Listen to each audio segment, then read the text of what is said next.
اور بھی بہت سارے ایسے لوگ موجود ہیں جو اپنی ذات میں خود انجمن ہیں. جب میں نے یہ سنا کہ چھترپتی شیواجی مہاراج پر کتاب لکھی گئی ہے تو مجھے ایسا لگا جیسے میرے دل کی بات بے ساختہ. یہ تو میرے دل کی بات. پچھلے 3-4 سال سے پونے آنا ہو رہا ہے اور اس وقت میں نے ہندی میں کچھ چیزیں مجھے میرے کسی دوست نے دیں اور میں نے چھترپتی شیواجی مہاراج کے بارے میں وہ پڑھا. اس کو پڑھ کر کے دل میں یہ خیال تھا کہ یہ چیز ہمارے سب لوگوں کو پڑھنی چاہیے. کیسے پڑھیں گے؟ تو جو ہم سوچ رہے تھے وہ سید حمید صاحب نے کر دکھایا. ہم سوچتے رہ گئے، انہوں نے کر دکھایا. تو میں پوری ملت کی طرف سے، ہندوستان کے ایماندار مورخین کی طرف سے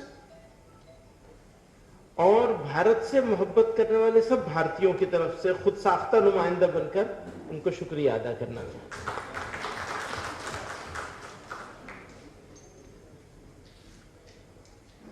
میں نے ہی ان کو یہ پروپوزل دیا تھا کہ اس کو تو بہت شاندار طریقے سے لانچ کرنا چاہیے. اس بک کو دکھنے میں چھوٹی سی بک ہے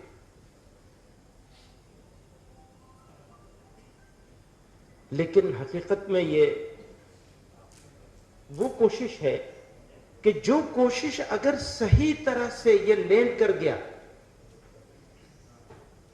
یعنی یہ فلائٹ اگر صحیح طرح لینڈ کر گیا تو بہت سارے دیش ویرودھیوں کے، دیش دشمنوں اور غداروں کے منصوبے ناکام ہو جائیں گے. لوگ بانٹنا چاہتے ہیں اور بانٹ کر اپنا فائدہ لینا چاہتے ہیں.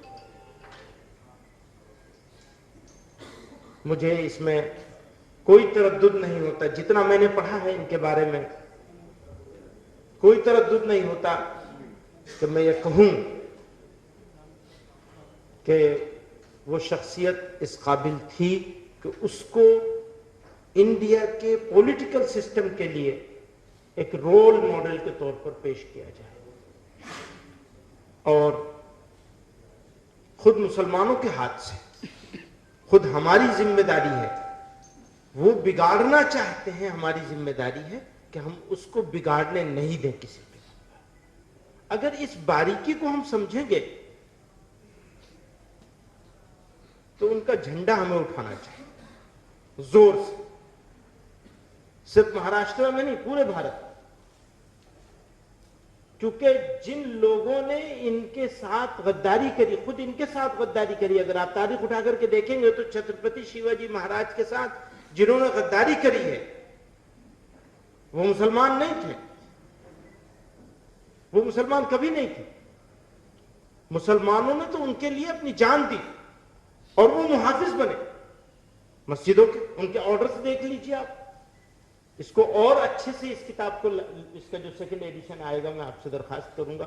اور آپ نے یہ کہا ہے کہ اس کو ایک تحریک بنایا جائے گا، تو یقیناً یہ تحریک بننا چاہیے. اور اس کے تحریک بننے میں جو ہم لوگوں کی، سب کی جو بھی ہمارا تعاون ہو سکتا ہے وہ ہر ممکن کرنا چاہیے. یہ آج کے وقت کی بڑی ضرورتوں میں سے ایک ضرورت ہے. یہ صرف ایک پروگرام نہیں ہے بلکہ یہ ایک مشن ہے. اگر اس مشن کو پولیٹکس سے اوپر اٹھ کر لوگوں تک، آج کی نئی نسل تک سچائی پہنچانے کے لیے کہ سچائی کیا تھی. انہوں نے بھی کہا مجھ سے پہلے والے سنجے جی نے، سنجے راوت صاحب نے، وہ بھی راجا تھے، وہ بھی راجا تھے، لیکن وہ راجا پورے بھارت کے راجا تھے اور یہ چھوٹے سے علاقے کے راجا تھے. لیکن آپ ان کی بہادری دیکھیے کہ اتنی بڑی فوج سے، اتنی بڑی طاقت سے ٹکرا گئے، سر نہیں جھکایا. تو بہادری کی ایسی مثالیں کہاں ملتی؟ کم ملتی ہیں کہ آدمی کے پاس سامان نہ ہو، آدمی کے پاس ایسی فوج نہ ہو اور اپنے سے بڑی طاقت سے ٹکرا جائے. وہ ٹکرائے تھے اپنے سے بڑی طاقت سے، ٹھیک ہے، کم قابل تعریف چیز ہو سکتی ہے؟ اور سوشل جسٹس، سماجی انصاف، کبھی سمجھوتا نہیں کیا، کسی قیمت پر کبھی سمجھوتا نہیں کیا۔ لڑائی چل رہی تھی، دیکھنے میں مسلمان راجاؤں سے لڑائی چل رہی تھی، بادشاہوں سے لڑائی چل رہی تھی، حکم یہ تھا کہ کسی مسجد کو، کسی مسلمان عورت کو، کسی مقدس صحیفے کو کسی قیمت پر بے عزتی نہیں ہونی چاہیے، فوجیوں کو حکم تھا۔